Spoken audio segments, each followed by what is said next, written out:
धनत्रयोदशीच्या दिवशी धन्वंतरीचे पूजन करतात असं मी मागच्याच व्हिडिओमध्ये तुम्हाला सांगितलं. तर ज्यांच्याकडे आता बघा, ज्यांचं आयुर्वेदाशी संबंधित काही कामं आहेत त्यांच्याकडे धन्वंतरीची मूर्ती असते, पण आता प्रत्येकाच्या घरामध्ये धन्वंतरीची मूर्ती नसतेच.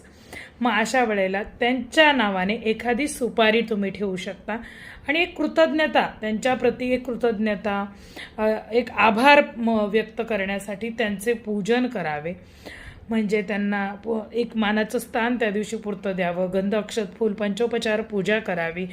नैवेद्यासाठी काहीतरी गोडाचा पदार्थ दाखवावा. त्याचप्रमाणे धनत्रयोदशीच्या दिवशी धनाची पूजा करतात. नवीन ज्यांचे व्यवसाय आहेत ते लोकसुद्धा त्यांच्याकडे असलेल्या धनाची त्या दिवशी पूजा करतात. गूळ आणि धणे यांचा नैवेद्य दाखवला जातो. त्याचप्रमाणे घरामध्ये जे काही धान्य, अन्नधान्य आपण म्हणतो, त्याचे अशा छोटे छोटे म्हणजे वाट्यांमध्ये वगैरे भरून त्यांची सुद्धा धनाची, त्याला पण आपण धन म्हणतो ना, तर त्या धनाची सुद्धा धनत्रयोदशीच्या दिवशी पूजा केली जाते. कारण की वर्षभरामध्ये घरामध्ये अन्नधान्याची कशाचीही कमतरता पडू नये हा त्याच्या पाठीमागचा हेतू असतो. म्हणून त्या दिवशी ते पूजन करावे. पंचोपचार पूजनामध्ये तुम्ही झेंडूची फुले, अत्तर, सुगंधी उदबत्ती याचा वापर करावा आणि मग पूजन करावे. अशा पद्धतीने धनत्रयोदशी साजरी करावी.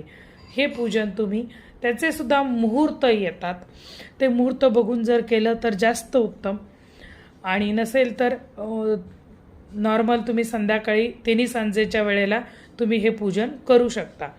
ज्यांच्याकडे अक्षय कलश आहे, मी तुम्हाला सांगितलं होतं हे अक्षय कलश, या अक्षय कलशाची सुद्धा तुम्ही धनत्रयोदशीच्या दिवशी पूजा करायची आहे. त्याने धनवृद्धीसाठी अखंड लक्ष्मी तुमच्या घरामध्ये, स्थिर लक्ष्मी तुमच्या घरामध्ये राहावी म्हणून या अक्षय कलशाची सुद्धा पूजन करायचं आहे.